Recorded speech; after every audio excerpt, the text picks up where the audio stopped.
Hi friends, ಅಸ್ಸಲಾಮ್ ಅಲೈಕುಮ್. ನಾನೊಂದು ಇವತ್ತು video ಮಾಡಲಿಕ್ಕೆ ಮುಖ್ಯ ಕಾರಣವೆಂದರೆ ನನಗೊಂದು ಖುಷಿಯ ವಿಷಯವನ್ನು ನಿಮ್ಮಲ್ಲಿ ಹಂಚೋಣ ಅಂತೇಳಿ. ವಿಷಯ ಏನಂದರೆ, ನಾನು ISR ಗೋಲ್ಡ್ ಅಂತ ಹೇಳಿ ಒಂದು ಸ್ಕೀಮನ್ನು ಕಟ್ತಾ ಇದ್ದೆ. ಅದರಲ್ಲಿ ನಾನು ನನಗೆ ಡ್ರಾ ಮೂಲಕ 4 ಕಂತಿಗೆ ಅಂದರೆ 4,000 ರೂಪಾಯಿಗೆ ನನಗೆ ಡ್ರಾ ಮೂಲಕ ಫಸ್ಟ್ ಡ್ರಾ ವಿನ್ನರ್ ಆಗಿ ನನಗೆಲ್ಲ ನನ್ನ ಮಗಳ ಹೆಸರನ್ನು ಹಾಕಿದ್ದೆ. ಸೆಕೆಂಡ್ ಮಗಳದು ಅವಳ ಹೆಸರಿಗೆ ಡ್ರಾ ಮೂಲಕ ನನಗೆ ಲಕ್ಕಿ ಸ್ಕೀಮ್ ಬಂದಿದೆ. ಅದನ್ನು ನಾನು ಎಲ್ಲರಿಗೂ ಶೇರ್ ಮಾಡುವಂತೇಳಿ ಒಂದು ವಿಡಿಯೋ ಮಾಡಿದ್ದೇನೆ.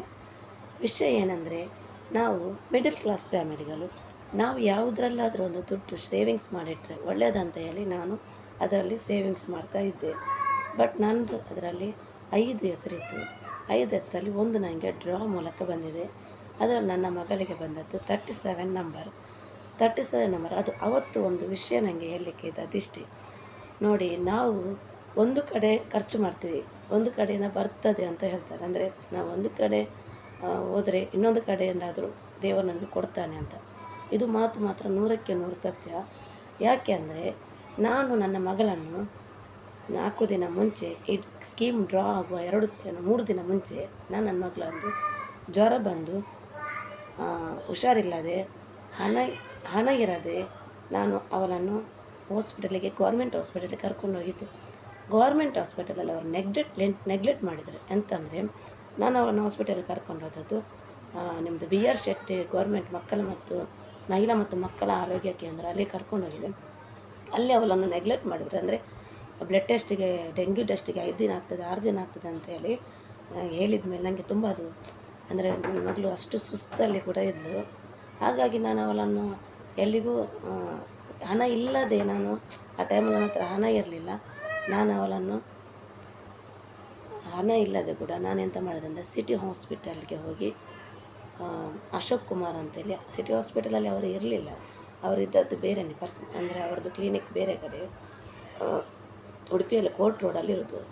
ಹಾಗಾಗಿ ನಾನು ಅಲ್ಲಿಗೆ ಕರ್ಕೊಂಡೋಗಿ ಅಲ್ಲಿ ಬ್ಲಡ್ ಟೆಸ್ಟ್ ಅದೆಲ್ಲ ಟೆಸ್ಟ್ ಮಾಡಿ ನಾನು ಅವಳನ್ನು ಸಿಟಿ ಹಾಸ್ಪಿಟಲ್ಗೆ ಅಡ್ಮಿಟ್ ಮಾಡಲಿಕ್ಕೆ ಇರೋದು. ಅಂದರೆ ಅವಳಿಗೆ ಅಷ್ಟು ಕೂಡ ಸುಸ್ತು, ಜ್ವರ 1-2 ದಿನ ಮುಂಚೆ ಬಂದು ಹೋಗಿತ್ತು. ನಂದಿದೆ ಜ್ವರ ಬಂದು ನಾನು ಅವಳನ್ನು ಹಾಸ್ಪಿಟಲಿಗೆ ಸೇರಿಸಿ, ಆ ಟೈಮಲ್ಲಿ ನನ್ನ ಹತ್ರ 1,000 ರೂಪಾಯಿ ಬಿಟ್ಟರೆ 1 ರೂಪಾಯಿ ಕೂಡ ನನ್ನ ಹತ್ರ ಇರಲಿಲ್ಲ. ಸತ್ಯ ಎಲ್ಲಿಗೆ ಹೋದರೆ, ನಾನು ಬೇರೆಯವ್ರ ಹತ್ರ, ಅಂದರೆ ನಂದು ಗಂಡನ ರಿಲೇಷನಲ್ಲಿ, ಅಂದರೆ ಗಂಡನ ಚಿಕ್ಕಮ್ಮನ ಮಗಳ ಹತ್ರ ಸಾಲ ಕೇಳಿ ನಾನು ಅವಳನ್ನು ಎಲ್ಲ ಟೆಸ್ಟ್ ಮಾಡಿಸಿ, ಆ ಟೈಮಲ್ಲಿ ನನಗೆ ಕೊಟ್ಟಿದ್ದಾರೆ. ನಾನು ಅದು ಯಾವತ್ತೂ ಅವರನ್ನು ಮರೆಯುವುದಿಲ್ಲ. ಆ ಟೈಮಲ್ಲಿ ನನಗೆ ಕೊಟ್ಟದ್ದನ್ನು ಹೆಲ್ಪ್ ಮಾಡಿದ್ದನ್ನು ನಾನು ಯಾವತ್ತೂ ಯಾರಿಂದಲೂ ಯಾವ ಕಾರಣಕ್ಕೂ ಮರೆಯುವುದಿಲ್ಲ. ಆ ಟೈಮಲ್ಲಿ ನನಗೆ ಅವ್ರು ಕೊಟ್ಟಿದ್ದಾರೆ. ನಾನು ಆ ಹಣದಲ್ಲೇ ನಾನು ಅವಳೆಲ್ಲ ಬ್ಲಡ್ ಟೆಸ್ಟ್ ಮಾಡಿಸಿದೆ. ಟೋಟಲಾಗಿ ಅಲ್ಲಿದ್ದು ನನಗೆ ಆದದ್ದು 3,500 ರೂಪಾಯಿ. ನಾನು ಅಲ್ಲಿಂದ ಏನು ಮಾಡಿದೆ ಅಂದರೆ, ಸೀದಾ ಸಿಟಿ ಹಾಸ್ಪಿಟಲಲ್ಲಿ ಅಡ್ಮಿಂಟ್ ಮಾಡಿ ನಾನು ಮತ್ತು ನನ್ನ ನಾದಿನಿ ಅಲ್ಲಿ ಹಾಸ್ಪಿಟಲಲ್ಲಿ ಕೂತ್ಕೊಂಡು, ಒಂದು ಬೆಳಿಗ್ಗೆ ಹೋಗಿದ್ವಿ ನಾವು ಗೌರ್ಮೆಂಟ್ ಹಾಸ್ಪಿಟಲಲ್ಲಿ. ನಮಗೆ ಸಂಜೆ 4 ಗಂಟೆ ತನಕ ಆಗಿದೆ. ಸುಮ್ಮನೆ ಆಟ ಆಡಿಸಿದ್ದಾರೆ. ಯಾರೇ ಆಗಲಿ ಮಕ್ಕಳನ್ನು ಕರ್ಕೊಂಡು ಹೋಗೋದಾದರೆ ದೊಡ್ಡ ಇರಲಿ ಇದರದೇ ಇರಲಿ, ಗೌರ್ಮೆಂಟ್ ಹಾಸ್ಪಿಟಲ್ಗೆ ಒಂದು ಕರ್ಕೊಂಡು ಹೋಗಬೇಡಿ. ನಾನು ಒಂದು ನನ್ನ ಅಭಿಪ್ರಾಯ ಹೇಳಿದಷ್ಟೇ. ನಂತರ ಏನಾಯ್ತಂದರೆ, ನಾವಲ್ಲಿ ಹಾಸ್ಪಿಟಲಲ್ಲಿ ಅವಳಿಗೆ ಗ್ಲುಕೋಸೆಲ್ಲ ಇಟ್ಟು ಮತ್ತು ಅವ್ರು ಮದ್ದೆಲ್ಲ ಕೊಟ್ಟು ಅದ ನಂತರ ಸರಿ ಆಯಿತು. ಹಾಸ್ಪಿಟಲ್ ಬಿಲ್ 12,000 ರೂಪೀಸ್ ಆಗಿದೆ. 12,000 ರೂಪೀಸಲ್ಲಿ ನನ್ನ ಹತ್ರ ಆ ಟೈಮಲ್ಲಿ ಹಣ ಇರಲಿಲ್ಲ. ನಾನು ನನ್ನ ನಾದಿನಿ ಹತ್ರ ಕೇಳಿ, ಪಾಪ ಅವಳು ನನ್ನ ನಾದಿನಿ ಕೂಡ ಒಂದು 5,000 ರೂಪಾಯಿ ಕೊಟ್ಟಳು. ಮತ್ತು ನಮಗೆ ಕ್ಲೈಮ್ ಇತ್ತು, ಕ್ಲೈಮಲ್ಲಿ ಒಂದು 5,000 ಪಾಸಾಯಿತು.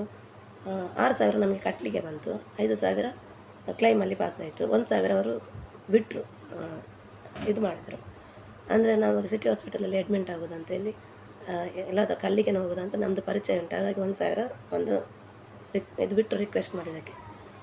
ಆದರೂ ಕೂಡ ನನಗೆ ಒಂದು ಈಗ ಹೇಳಲಿಕ್ಕಿರೋದು ಏನಂದರೆ, ನೋಡಿ, ನಾವು ಮಾಡಿದ ಸಹಾಯ ಆಗಲಿ, ನಾವು ಯಾವುದೇ ಒಂದು ಕಷ್ಟದಲ್ಲಿ ಮಾಡಿದ ಹೆಲ್ಪ್ ಆಗಲಿ, ಅಥವಾ ಯಾವುದೋ ಒಂದು ರೂಪದಲ್ಲಿ ಬರ್ತದೆ ಅಂತ ಹೇಳೋದು ಸುಳ್ಳಲ್ಲ.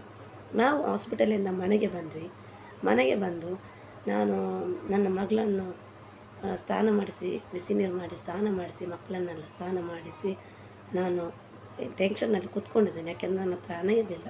ನಾನು ಈ ಹಣವನ್ನು ಕೊಡಬೇಕಲ್ಲ ನೆಕ್ಸ್ಟ್ ಮಂತಿಗೆ, ನಾನು ಏನು ಮಾಡಬೇಕು ಅಂದರೆ, ನನ್ನ ಹಸ್ಬೆಂಡ್ ದುಬೈಯಲ್ಲಿದ್ದಾರೆ, ಓಕೆ, ನಮಗೆ ಎಲ್ಲ ಖರ್ಚು ಕೂಡ ಖರ್ಚು ಕೂಡ ಒಂದರಲ್ಲೇ ಬರಬೇಕು. ಹಾಗಂತೆ ನಾನು ಇದನ್ನು ಹೇಗೆ ಕೊಡುವುದು? ಸಾಲ ಮಾಡಿಬಿಟ್ಟೆ. ಸಾಲ ಅಂದರೆ ಯಾರಿಗೆ ತಾನೇ ಒಂದು ಟೆನ್ಷನ್ ಆಗೋದಿಲ್ಲ ಹೇಳಿ. ಸಾಲ ಮಾಡಿದ ತಕ್ಷಣ ನನಗೆ ಅದು ಆಲ್ರೆಡಿ ನಿದ್ದೆನೇ ಬರೋದಿಲ್ಲ. ನಾನು ಸಾಲ ಮಾಡಿ ಬಿಟ್ಟೆ ಅಲ್ಲ ಅಂತೇಳಿ. ಅದು ನನಗೆ ದೇವರು ನನ್ನನ್ನು ಕೈ ಬಿಡಲಿಲ್ಲ. ಸಾಲ ಮಾಡಿದರು ನನಗೆ. ನಾನು ಸಂಜೆ ಮಂದಿಗೆ ಕುತ್ಕೊಳ್ತಾ ಇರುವಾಗ ನನ್ನ ಮಕ್ಕಳಿಗೆ ನಾನು ಬೈತಾ ಇದ್ದೆ. ಅಂದರೆ ಲೇಸ್ ತಿಂತೀರಾ, ಕುರ್ಕುರೆ ತಿಂತೀರಾ, ಯಾಕೆ ತಿಂತೀರಾ, ಕೊಂಡೋಗಿ ಹಾಸ್ಪಿಟಲ್ಗೆ ಹಾಕ್ತೀರಾ, ಇದೆಲ್ಲ ತಿನ್ನೋದು ಬಿಡಿ, ಎಲ್ಲಿಂದ ದುಡ್ಡು ತರಬೇಕಂತ ನನ್ನ ಮಕ್ಕಳ ಹತ್ರ ನಾನು ಸ್ವತಃ ನಾನೇ ಹೇಳಿದ್ದೇನೆ, ಬೈದಿದ್ದೇನೆ. ಈಗ ಒಂದು ವಿಷಯ ಏನಂದರೆ, ನಾನು ಕಟ್ಟಿದ ದುಡ್ಡು ಅದು ಎಲ್ಲಿಗೂ ಹೋಗಲಿಲ್ಲ ಅಂತ ಹೇಳ್ತೇನೆ. ಯಾಕೆಂದ್ರೆ ನಾನು ಮಾಡಿದೆ ಯಾರಿಗಾದರೂ ಹೆಲ್ಪ್ ಮಾಡಿದರೂ ಕೂಡ ಅದು ಎಲ್ಲಿಗೂ ಹೋಗೋದಿಲ್ಲ ಅಂತ ಹೇಳೋದೊಂದು ಕಾರಣದಿಂದ ನಾನೊಂದು ವಿಷಯವನ್ನು ನಿಮಗೆ ಹಂಚ್ತಾ ಇದ್ದೇನೆ. ನಾನು ಸಂಜೆ ಬಂದು ಮನೆಯಲ್ಲಿ ನನ್ನ ಮೊಬೈಲ್ ಮನೆಯಿಂದ ಬರುವಾಗ, ಹಾಸ್ಪಿಟ್ಲಿಂದ ಬರುವಾಗ ಮನೆಗೆ ಸ್ವಿಚ್ ಆಫ್ ಆಗಿತ್ತು. ನಾನೊಂದು ಟೆನ್ಷನಲ್ಲೇ ಇದ್ದೆ. ನಾನು ಚಾರ್ಜಿಗೆ ಹಾಕಿದ್ದೆ ಮೊಬೈಲನ್ನು. ಚಾರ್ಜಿಗೆ ಹಾಕಿದ್ದು ಮುಟ್ಟಲೇ ಇಲ್ಲ. 5 ಗಂಟೆಗೆ ನಾನು ಮನೆಗೆ ಬಂದು ಮುಟ್ಟಿದರೆ ಚಾರ್ಜಲ್ಲಿಟ್ಟ ಮೊಬೈಲ್ 7 o'clock ತನಕ ನಾನು ಮುಟ್ಟಲೇ ಇಲ್ಲ. ಯಾಕೆಂದರೆ ನಾನು ನನ್ನದೇ ಆದ ಒಂದು ಟೆನ್ಷನ್ನಲ್ಲಿದ್ದೆ, ನನ್ನದೇ ಆದ ಒಂದು ಲೋಕದಲ್ಲಿ ನಾನಿದ್ದೆ. ಅಂದರೆ ನನ್ನ ಮಕ್ಕಳು ಅದಕ್ಕಿಂತ ಹೋದವ ತಿಂಗಳಲ್ಲಿ ನನಗೆ ಹುಷಾರಿರಲಿಲ್ಲ. ಆವಾಗ ಕೂಡ 10,000 ತನಕ ಖಾಲಿಯಾಗಿದೆ. ಈ ತಿಂಗಳು ನನ್ನ ಮಗಳಿಗೆ ಹುಷಾರಿಲ್ಲ, ಯಾಕೆ ಹೀಗೆ ಆಗ್ತಾ ಉಂಟು ಅಂತ ಆ ಟೆನ್ಷನಲ್ಲೇ ನಾನು ದಿನ ದುಡ್ತಾಯಿದ್ದೆ. ಅದರಿಂದ ಈಗ ಎಂತಾಗಿದೆ ಅಂದರೆ, ನಾನು ಮನೆಗೆ ಬಂದಿಗೆ ಕುತ್ಕೊಳ್ತಾ ಇರುವಾಗ ನನ್ನ ಮನೆಯ ನೇಬರ್ ಒಬ್ಬರು ನನಗೆ ಫೋನ್ ಮಾಡಿದರು. ಆಗ ನನ್ನ ಮಗಳೇನು ಮಾಡಿದ್ದಾಳೆ, ಸ್ವಿಚ್ ಆನ್ ಮಾಡಿದ್ದಾಳೆ ಮೊಬೈಲ್. ಏನು ಆಟ ಆಡಲಿಕ್ಕೆ ಏನೋ ತಗೊಂಡಿದ್ದಾಳೆ. ಆ ಟೈಮಲ್ಲಿ ನನ್ನ ಫೋನ್ ಬಂತೇಳಿ ನನಗೆ ನನ್ನ ಮಗಳು ತಂದು ಕೊಟ್ಟಳು. ಅಮ್ಮ ಮೊಬೈಲ್ ಫೋನ್ ಬಂತು. ನಾನು ಜೋರಲ್ಲಿ ಕೇಳಿದೆ, ಯಾರ ಫೋನು, ಯಾಕೆ ಫೋನ್ ಮಾಡಬೇಕು, ಸ್ವಿಚ್ ಆಫ್ ಮಾಡಿಡು ಅಂತ. ನನ್ನ ಮಗಳಲ್ಲಿ ಯಾರಂತ ಗೊತ್ತಿಲ್ಲ, ಅಮ್ಮ ನಂಬರ್ ಬಂದಿದೆ ಅಂತ.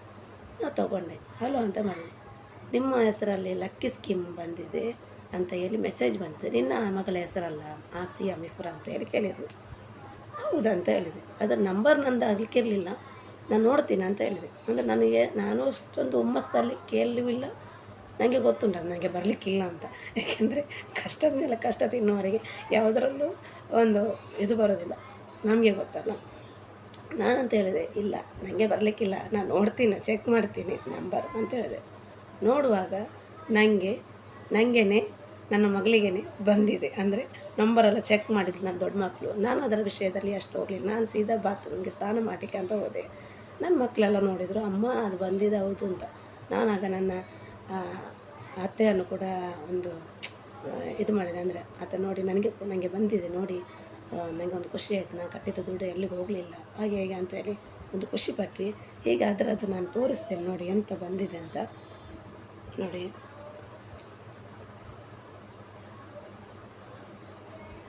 ಇದು ಇಷ್ಟು ಬಂದಿದೆ ನೋಡಿ. ನೋಡಿ ಕಾಣ್ತಾ ಇರ್ಬೋದು ನಿಮಗೆ. ಇದು ಎಷ್ಟು ಗ್ರಾಮ್ ಉಂಟ ಅಂತ ಹೇಳಿದರೆ, ಅವರು ಹೇಳಿದ್ದು ಅವರ ಪ್ರಕಾರದಲ್ಲಿ ಅವರು ಹೇಳಿದ್ದು 75,000ದ್ದು ಇದು ಬಂಗಾರ ಅಂತ. ಬಟ್ ನಾನೆಂತ ಮಾಡಿದೆ, ಬೇರೆ ಅಂಗಡಿಯಲ್ಲಿ ಕೊಂಡೋಗಿ ವೆಯ್ಟ್ ಚೆಕ್ ಮಾಡಿ ಎಷ್ಟು ಅಮೌಂಟಿಗೆ ಸೇಲ್ ಮಾಡ್ಬೋದಂತ ಕೇಳಿದ್ದಕ್ಕೆ ಅವರು ಎಷ್ಟೇ ಅಂತ ಹೇಳಿದ್ರು ಗೊತ್ತುಂಟ, 75,000 ಅಂತೇಳಿ ಸ್ಕೀಮಲ್ಲಿ ಹೇಳಿದ್ದಾರೆ. ಇದನ್ನು 75,000 ಅಂತ ಹೇಳಿ ನಾನು ಬೇರೆ ಅಂಗಡಿಯಲ್ಲಿ ಚೆಕ್ ಮಾಡಿದೆ. ಅಂದರೆ ನನಗೆ ಒಂದು ಗೋಲ್ಡ್ ಅಂಗಡಿದು ಪರಿಚಯ ಉಂಟು. ನಾನು ಸೇಲ್ ಮಾಡೋದಾದರೂ ಚಿನ್ನ ತೆಗೆಯೋದಾದರೆ ಒಂದೇ ಅಂಗಡಿಯಲ್ಲಿ, ಅದು ಎಲ್ಲೇ ಅಂತ ನಾನು ಹೇಳೋದಿಲ್ಲ. ಬಟ್ ಯಾಕೆ ಅಂದರೆ ಬೇರೆಯವರಿಗೆ ನಮ್ಮಿಂದ ಪ್ರಾಬ್ಲಮ್ ಆಗಬಾರ್ದು, ಅದಕ್ಕಾಗಿ ಅವರು ಹೇಳಿದರು ಅದು ನಿಮಗೆ ಹಣದ ರೇಟ್ ಆದರೆ ನಿಮಗೆ 60,000 ಸಿಗ್ತದೆ. ಗ್ರಾಮ್ ಇರೋದು ಅವರು 10 ಗ್ರಾಮ್ ಅಂತ ಹೇಳಿದ್ದಾರೆ. 10 ಗ್ರಾಮ್ ಇಲ್ಲ, ಅದು 9 ಗ್ರಾಮು 450 ಮಿಲಿ ಇರೋದು, ಗೊತ್ತಾಯ್ತಾ. ಯಾವುದೇ ಆದರೂ ಏನಾದರೂ ಆಗಲಿ ನಮಗೆ ಸಿಕ್ಕಿದ್ದನ್ನು ನಾವು ಅದನ್ನು ದೂರಬಾರ್ದು. ಆದರೆ ನಾನು ಹೇಳೋದಿಷ್ಟೇ, ಇದು 10 ಗ್ರಾಮ್ ಇಲ್ಲ, ಅವರು ಹೇಳಿದ ಲೆಕ್ಕದಲ್ಲಿ 10 ಗ್ರಾಮ್ ಇಲ್ಲ. ಆದರೆ ಪರವಾಗಿಲ್ಲ, ನಮ್ಮ ಕಷ್ಟಕ್ಕೆ ಆಗಲಿ ಅಥವಾ ನಮ್ಮ ಮಕ್ಕಳಿಗೆ ಒಂದು ಆಸೆಗೆ ಅವರಿಗೆ ಒಂದು ಸಿಕ್ಕಿದೆ ಅಷ್ಟೇ. ಯಾರನ್ನು ನಾವು ದೂರಬಾರ್ದು ಅಂತ ಹೇಳಿ ನಾನು ಹೇಳ್ತಾ ಇರೋದು. ಯಾಕೆಂದರೆ ನನ್ನ ಖುಷಿಯ ವಿಷಯವನ್ನು ನಾನು ನಿಮ್ಮ ಹತ್ರ ಹಂಚ್ತಾ ಇದ್ದೇನೆ. ಇದೇ ಥರ ನಾನು ಮುಂದಕ್ಕೆ ವೀಡಿಯೋ ಮಾಡಲಿಕ್ಕೋಸ್ಕರ ನೀವು ನನ್ನನ್ನು ಪ್ರೋತ್ಸಾಹಿಸಿ ಮತ್ತು ನನ್ನ ಚಾನಲನ್ನು ಸಬ್ಸ್ಕ್ರೈಬ್ ಮಾಡಿ, ಲೈಕ್ ಮಾಡಿ, ಶೇರ್ ಮಾಡಿ, ಕಮೆಂಟ್ ಮಾಡಿ. ಏನೇ ಇದ್ದರೂ ನನ್ನ ಹತ್ರ ಕಮೆಂಟ್ ಮೂಲಕ ತಿಳಿಸಿ. ಇನ್ನು ನಾನು ಕೆಲವು ವೀಡಿಯೋಗಳನ್ನು ಮಾಡಲಿಕ್ಕುಂಟು, ಡಯಟಿದ್ ವಿಷಯದಲ್ಲಿ. ಅಂದರೆ ಓವರ್ ಡಯಟ್ ಇದ್ದರೆ, ಅಂದರೆ ನಾನು ಕೂಡ ಡಯಟ್ ಫಾಲೋ ಮಾಡೋದಿಲ್ಲ, ನಾನು ಕೂಡ ವೆಯ್ಟ್ ಇದ್ದೇನೆ. ಅದರಿಂದ ಮುಂದಕ್ಕೆ ನಾನು ಡಯಟ್ ಇದ್ದೇನೆ ಹೇಗೆ ಮಾಡೋದು, ಡಯಟಿಂದ ವೆಯ್ಟ್ ಲಾಸ್ ಹೇಗೆ ಮಾಡೋದು. ಒಂದು ಸಲ ನಾನು ವೆಯ್ಟ್ ಲಾಸ್ ಆಗಿದ್ದೆ, 63 ತನಕ ಬಂದಿದ್ದೆ. ಹೇಗೆ ಬಂದಿದ್ದೆ, ಪುನಃ ಹೇಗೆ ಆಯಿತು, ಅದೆಲ್ಲ ನಾನು ನಿಮ್ಮ ಹತ್ರ ಶೇರ್ ಮಾಡ್ತೀನಿ. ಪುನಃ ನಿಮಗೆ ಇನ್ನೊಂದು ವಿಷಯ ಏನಂದರೆ, ಪ್ಯಾನಿಕ್ ಅಟ್ಯಾಕ್ ಅಂದರೆ ಏನು, ಪ್ಯಾನಿಕ್ ಅಟ್ಯಾಕಲ್ಲಿ ಏನೆಲ್ಲ ಆಗುತ್ತೆ ಅಂತ ತುಂಬ ವಿಷಯಗಳನ್ನೆಲ್ಲ ನಾನು ನಿಮಗೆ ಹೇಳಿಕೊಂಡು, ಮುಂದಕ್ಕೆ ನೀವು ನಮ್ಮ ವಿಡಿಯೋವನ್ನು ಸಬ್ಸ್ಕ್ರೈಬ್ ಮಾಡಿ ಮತ್ತು ನನ್ನ ವಿಡಿಯೋವನ್ನು ಎಲ್ಲರಿಗೂ ಶೇರ್ ಮಾಡಿ. ಆದಷ್ಟು ನೀವು ಸಪೋರ್ಟ್ ಮಾಡಿ ಅಷ್ಟೇ. ಓಕೆ.